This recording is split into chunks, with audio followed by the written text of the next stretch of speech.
प्रणाम सुंदर साथ। समग्र सुंदर साथ के चरणों में मेरा कोटि कोटि प्रणाम।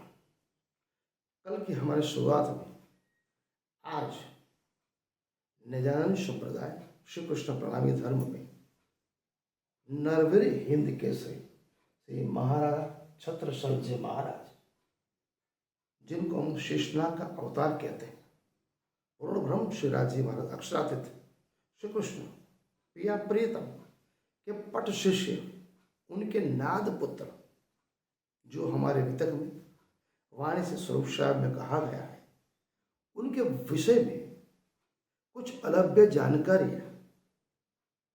मैं आपको सत्य निष्ठा स्वर का प्रमाण के साथ दिखाना चाहता हूँ। सबसे पहले आए महाराज छत्रसाल को बुंदेला क्यों कहा गया। उस भूभाग जो भरत खंड कहा जाता है, आर्यवत है, हमारा एशिया है, तो भारत माता का जो वक्षस्थल है उसका तो मध्य भाग है, विंध्याचल पर्वत की टोच पे जो पन्ना, हिंदी में पन्ना हम बोलते हैं, उस भूभाग पे महाराजा छत्रसाल का 400 वर्ष पहले आविर्भाव हुआ। तो उनके पीछे बुंदेलखंड, उनको बुंदेला क्यों कहा जाता है, अगर उसकी जानकारी हमको चाहिए तो हमको हजारों साल पीछे जाना पड़ेगा। कहाँ जाना पड़ेगा?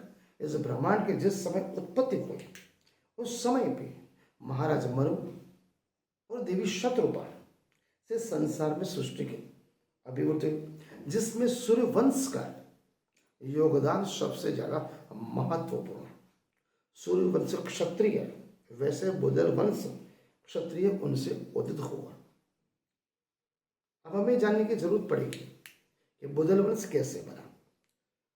तो सबसे पहले मनु और शत्रुपा से जो सूर्यवंश सतयुग में उद्भव हुआ, सबसे पहले जो राजा बने वो जो राजा थे महाप्रतापी राजा स्वांगु। उनसे लेकर लास्ट जब देखा जाए सतयुग पूरा, उस समय राम, वो श्री राम बोलते हैं, वो 6 राजा लास्ट राजा थे।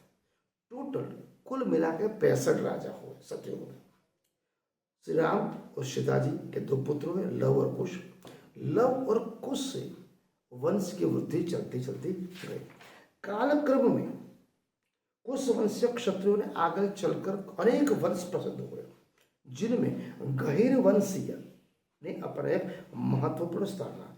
7वीं शताब्दी में गहीर वंशीय प्रसिद्ध नरेश काशी हुए, जिनका नाम था कृतराज। उसके पश्चात गहीरदेव हुए। गहीरदेव जिन्हें काशी में अपनी राजधानी डाली, जो कन्नौज के पास है। विक्रम संवत 731 सन 674 में विहंगराज के पुत्र कृतराज हुए। काशी ने इन नरेश्वर को, काशी के इन राजा को, काशी के महान प्रतापी राजा को काशी शेश्वर कहा जाता था। इन्हीं की 18वीं पीढ़ी में हेमकरण महाप्रतापी राजा हुए। उनका छोटा बेटा वीरभद्र जो परम प्रतापी पुत्र था। इनके छोटे पुत्र, टोटल 4 पुत्र हुए। 5वां पुत्र जो पंचम देव था। कालक्रम से वीरभद्र मृत्यु के काल हुए तो उनके 5वें पुत्र जो पंचम देव थे, उनको 1/4 भाग वीरभद्र ने दिया। लेकिन उनको 4 भाइयों के साथ खटपट होने के कारण 4 भाइयों ने पंचम देव से वो जो उनका आधा राज्य था वो ले लिया। पंचम देव निराश हो गए। उबड़ खाबड़ जंगल में भटकते भटकते विंध्याचल पर्वत के टोच पे घूमते घूमते घूमते वो विंध्यावासिनी देवी के मंदिर में आके बैठे। कितने वर्षों की कठिन तपस्या के बाद उन्होंने एक आकाशवाणी सुनाई थी। उनका एक आशय था कि हमारे पिताजी जैसे वीरभद्र जो कुरुवंशीय क्षत्रिय है, उनके जैसा महान प्रतापी मुझे बनना है। उन्होंने विंध्यवासिनी देवी को प्रसन्न करना था। कठिन तपस्या की, उनकी तपस्या को प्रभावित होकर आकाशवाणी में विंध्यवासिनी देवी ने उन्हें बोला बुंदला।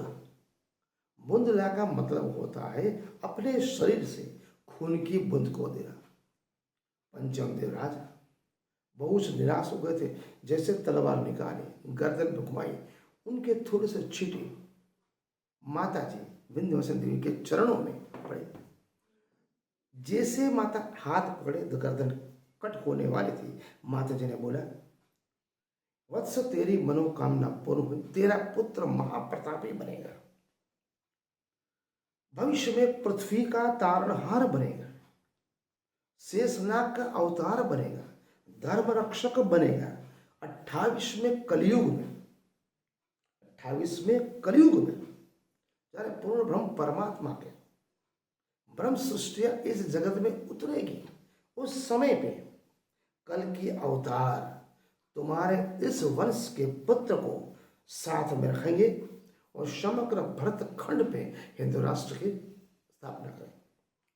देवी विंध्यवासिनी देवी के आशीष से हरिवंशीय पंचम देव से बुंदला उनकी बुदला उनसे वो बंदेला वंश चला।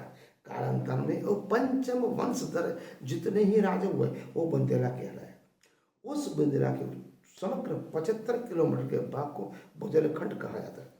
हम पीछे की ओर जाएंगे सतयुग में, त्रेता और द्वापर में, जहां हम श्री कृष्ण भगवान की बात करते हैं, उनकी समय में शिशुपाल जो था वही राजा ने इस पन्ना मध्य प्रदेश बुंदेलखंड पर राज किया। उसके बाद भर्तृहरि राजा ने भी इसी पे शासन किया। कालांतर में यहाँ विक्रमादित्य, नाग आए, कछवा आए, परिहार आए, चंदन वंशों ने भी राज किया। उनकी 11वीं सदी के बाद इस समग्र गहरी वंश से बुंदेलों का ये आधिपत्य रहा। देव के वरदान से पंचम में धीरे धीरे उसको किया और उससे बाद बुंदेला वंश चला। बुंदेल वंश का हाँ ये छोटा सा परिचय मैं आपको दिया। प्रणाम।